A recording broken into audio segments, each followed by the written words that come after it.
बात उस समय की है जब सिद्धार्थ गौतम बुद्ध बन चुके थे।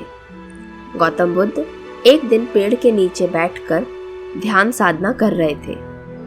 पेड़ के नीचे बैठना सबसे अच्छा माना जाता है, क्योंकि वो ही एकमात्र ऐसी जगह होती है जहाँ कोई बड़ी इमारतें नहीं होती, जहाँ कोई शोरगुल नहीं होता, बल्कि छोटे छोटे पक्षियों की चहचहाने की आवाज़ होती है।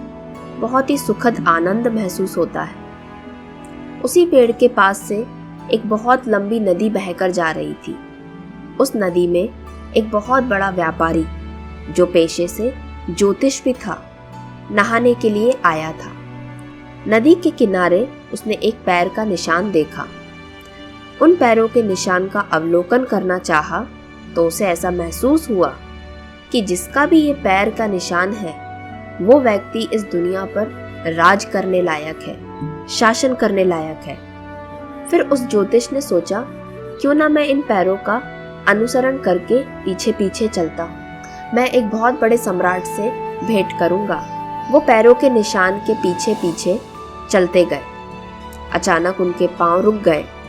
देखा, पेड़ के नीचे तो एक भिक्षु ध्यान साधना कर रहा है। उसने मन में सोचा, क्या ये मेरा भ्रम है या मेरी कोई ज्योतिष की गणना में गलती हो गई? मुझे कोई धोखा दिया जा रहा है क्या? ऐसे कैसे हो सकता है? मैंने पैरों को निशान कर ये अवलोकन किया कि ये किसी बहुत बड़े सम्राट का पैर होगा, लेकिन ये तो एक भिक्षु का पांव लगता है। ऐसे कैसे हो सकता है और ये क्या हो रहा है? फिर ज्योतिष ने हाथ जोड़कर गौतम बुद्ध के पास जाकर पूछा, तुम कौन हो? गौतम बुद्ध ने कहा, मैं कोई भी नहीं हूँ, मैं कुछ भी नहीं हूँ, मैं एक इंसान हूँ। तो ज्योतिष गौतम बुद्ध से कहते हैं, तुम्हारे पैर तो एक सम्राट के जैसे हैं, तुम्हें दुनिया को वश में करना चाहिए। गौतम बुद्ध ने कहा, करूँगा, वो काम भी मैं करूँगा, लेकिन लड़ाई करके जीत कर नहीं। तो वो ज्योतिष कहता है, ऐसे कैसे हो सकता है? बिगर लड़े बिगर जीते तुम दुनिया पर राज नहीं कर सकते। तो गौतम बुद्ध उसको समझाते हैं, दुनिया पर राज करने का, दुनिया को पाने का दो तरीके होते हैं। या तो दुनिया के लोगों को हरा कर उनसे जीत जाओ, या फिर उस दुनिया में सम्मिलित हो जाओ। अगर आप दोनों तरीकों का इस्तेमाल करते हैं तो कुछ ना कुछ आपका ज़रूर हो जाता है। अगर आप जीत के माध्यम से दुनिया को काबू में करना चाहते हैं तो आपके लिए हमेशा एक दर्द बन जाता है, एक दर्द का कारण बनता है। लेकिन अगर आप दुनिया में सम्मिलित होकर दुनिया पे राज करना चाहते हैं तो ये आपके जीवन का एक बहुत बड़ा पुरस्कार होता है। गौतम बुद्ध ने कहा, मैं दुनिया का सम्राट हूँ। तो ज्योतिष ने कहा, आप सम्राट नहीं हैं, आप एक सन्यासी हैं, आपके पास कुछ भी नहीं है। तो गौतम बुद्ध कहते हैं, मुझे पता है मेरे पास कुछ नहीं है और मैं कुछ भी नहीं हूँ, इसीलिए सब कुछ मेरा है। अगर आप कुछ नहीं बनते तो इसका मतलब ये नहीं कि आप कुछ काम के नहीं।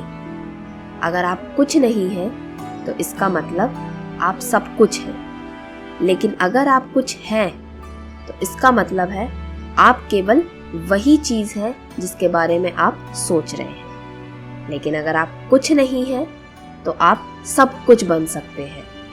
ये सारी बातें सुन के वो ज्योतिष गौतम बुद्ध के चरणों में बैठ गया और हाथ जोड़ के विनती करने लगा, आप ये सब क्या कह रहे हैं? मुझे कुछ समझ में नहीं आ रहा, कृपया करके मुझे विस्तार में समझाएं। कभी आप कहते हैं कि आप एक सन्यासी हैं, आपके पास कुछ नहीं है, फिर आप कहते हैं मैं कुछ नहीं हूँ पर सब कुछ मेरा है। ये सब क्या है? तो गौतम बुद्ध कहते हैं, तुम आओ, मेरे पास एक रास्ता है तुम्हारे लिए। तुम जीवन की भविष्यवाणियां करने में व्यस्त हो, पर मेरे पास जीवन को जीने की एक योजना है। आप जीवन की भविष्यवाणियां करते हो क्योंकि आप एक योजना बनाने में असमर्थ हो। आपको ये नहीं पता कि आपको अपने जीवन में क्या करना है, इसलिए आप अपने जीवन की भविष्य के बारे में चिंता करते हो, भविष्य के बारे में सोचते हो, भविष्य के ऊपर निर्भर रहते हो। यदि आप एक योजना बना लेते हो कि आपको जीवन में क्या करना है, एक लक्ष्य बना लेते हो और उस लक्ष्य को पूरा करने के लिए काम पर लग जाते हो, तो आपको कभी भी किसी भविष्यवाणियों पर निर्भर होने की जरूरत नहीं होती। अगर तुम अपनी भविष्यवाणी करने में ही व्यस्त रहोगे तो ये कभी नहीं सोच पाओगे कि तुम्हारे जीवन की क्या योजना थी, तुम्हें जीवन में क्या पाना था। अगर चाहते हो तो मेरे पास आओ, मेरी योजना का हिस्सा बनो। मेरी योजना का हिस्सा बनने से तुम्हें भी अपनी जिंदगी की एक योजना समझ में आएगी और हम दोनों मिलकर अपनी जिंदगी को बहुत बेहतर बना पाएंगे। तो दोस्तों, ये थी आज की कहानी गौतम बुद्ध की, जो हमें ये सिखाती है कि हमें अपने कर्मों पे ज़्यादा भरोसा करना चाहिए, ना कि हमारी हाथ की लकीरों पर, ना कि उन बातों पर जो हमारे भविष्य के बारे में कही गई हैं या बताई गई हैं। भविष्य में जो होना है वो होकर रहेगा, लेकिन आज जो होना है उसकी बागडोर केवल हमारे हाथ में है। कुछ बातें हैं जो हम सदियों से सुनते आ रहे हैं, लेकिन कभी उन पर गौर नहीं किया, ध्यान नहीं दिया और ना ही उनका पालन किया जीवन में। वो बात ये है कि आप कर्म करते रहिए जो आपका कर्म है। कर्म करते करते कभी आपको समय ही नहीं मिलेगा अपने भविष्य की चिंता करने का। जो इंसान सबसे पहले भगवान का नाम लेके अपना कर्म पूरा करता है, उसे भविष्य की चिंता कभी नहीं सताती और उसके भविष्य में कभी ऐसी घड़ी भी नहीं आती कि उसे चिंता सताए।